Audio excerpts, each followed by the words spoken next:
Andrew's actions have undone the groundwork for William's future on the throne.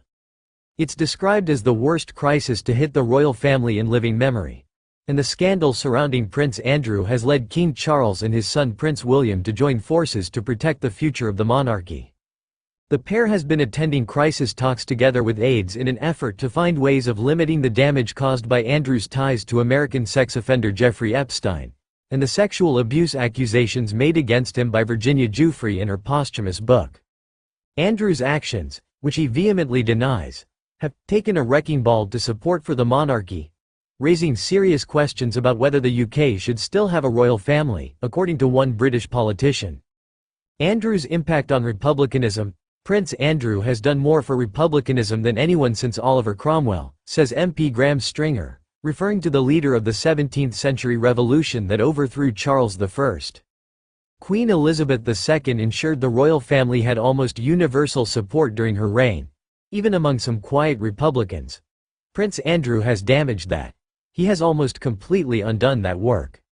The monarchy's slow realization. Andrew Lowney, the author of the biography entitled The Rise and Fall of the House of York, believes the royal family is only now waking up to how catastrophic the problem with the ex-Duke of York really is. I don't think it's as bad as the abdication of Edward VIII in 1936, but I do think it's the worst crisis in living memory.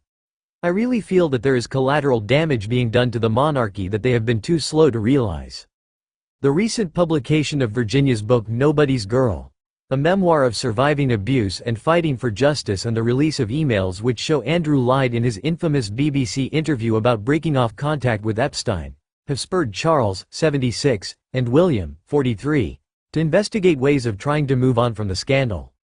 Father and son united against headlines. Father and son have been united in their determination to stop lurid headlines distracting from the good work their family does, says royal author Phil Dampier. I think the main priority will have been to try to clear this up for once and for all, and draw a line under it before William becomes king, so he doesn't have to deal with it. They don't like loose ends. William has a clear disdain for his uncle, and if Andrew, 65, hasn't already faded into obscurity by the time he takes the throne, there's a strong chance he will be effectively banished, says a palace source. Threat to the king's legacy. Meanwhile, having a brother who has links to a sex-trafficking pedophile and has been accused of sexual assault is a terrible threat to the king's legacy, according to longtime press photographer Arthur Edwards. The scandal has taken the focus away from Charles's efforts to make this world a better place. He's just trying to make a difference. The negativity directed towards royalty as a result of the claims against Andrew has resulted in incidences like the king being heckled during an official engagement. A man in a crowd gathered outside a church His Majesty was visiting yelled out, "How long have you known about Andrew and Epstein? And, have you asked the police to cover up for Andrew?" The king did not react, although members of the crowd told the man to shut up. A spokesman for the anti-monarchy organization Republic says the royals need to be challenged about Andrew and what they're doing about him. Public pressure mounts. If the politicians won't do the job and the police won't investigate, then more and more members of the public will be asking tough questions. One way being discussed to get Andrew out of the picture and the public back on side at the same time is to kick Andrew and his ex-wife Sarah Ferguson out of their home, Royal Lodge, which is owned by the Crown. As the Weekly went to press, talks were underway to get the couple to leave the mansion on the Windsor estate. As part of the negotiations, Andrew is understood to be moving to nearby Frogmore Cottage, previously home to Prince Harry and Meghan, Duchess of Sussex. However, Fergie, 66, who has lived with him since 2008, is unlikely to be joining him there. Instead, Andrew has asked that she be given Adelaide Cottage, which is about to be vacated by William and his family. Criticism of their demands. Former BBC royal reporter Jenny Bond says it's outrageous that the couple feel they're entitled to not one but two beautiful homes on the estate. It's an audacious demand. Andrew and Sarah are grown-ups with their own money and resources. They should be made to fend for themselves, and not rely on the king and the goodwill of the Crown estate. Andrew turned down Frogmore Cottage when it was offered to him in 2023 after Harry and Meghan were evicted. He refused to budge from Royal Lodge, which has been his home since 2003. Meanwhile, friends of Fergie's say the former Duchess feels like she deserves a crown house because she was short-changed when she divorced Andrew in 1996. Divorce settlement. Her divorce settlement was around $1.20 to $1.7 million, compared to Princess Diana, who received around $35 million when her marriage to Charles ended. Andrew signed a 75-year lease for Royal Lodge when he took it over.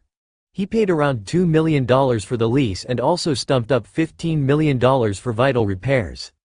It was assumed he was paying a nominal rent of around $520,000 a year to live there, but it was recently revealed that he hasn't paid any rent.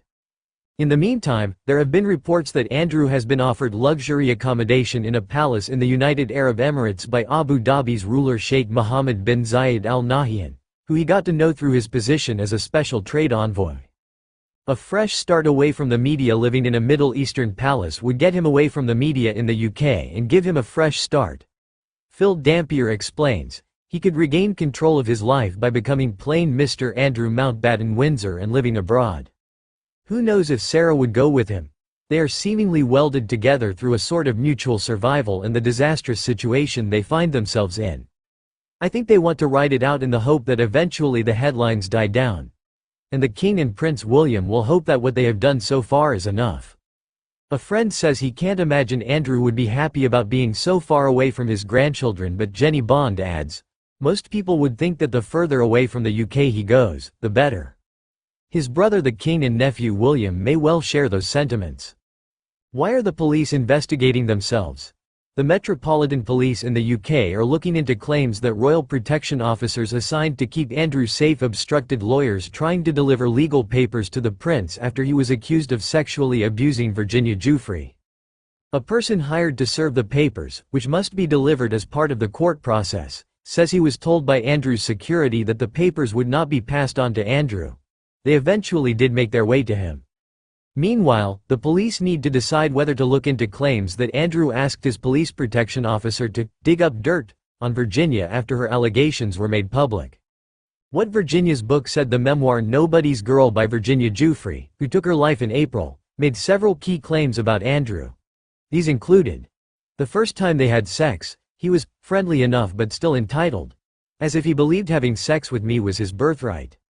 She was forced to have sex with him on 2 other occasions.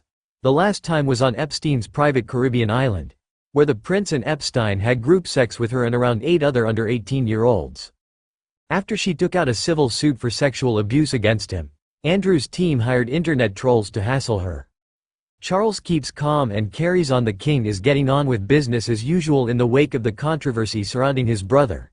He's carried out a string of emotional engagements, including visiting the Manchester synagogue where 2 Jewish worshippers were killed by a gunman and unveiling a memorial to LGBTQ military personnel who have served in the armed forces. He and Queen Camilla, 78, also traveled to Rome for a state visit to the Vatican and to meet the new Pope, Leo XIV, for the first time. He made history as the first British monarch and leader of the Church of England in modern history to pray alongside the head of the Roman Catholic Church. Back in the UK, he hosted Ukraine President Volodymyr Zelensky at Windsor Castle. He is carrying out his role professionally as always, but behind the smiles is a man rocked by the havoc wreaked on the institution of the monarchy. Everything that has happened with Prince Andrew is deeply upsetting, but the king is determined not to let it distract him from his duty, says a palace insider. As well as having the support of his son William, the king has drawn strength from his wife Camilla.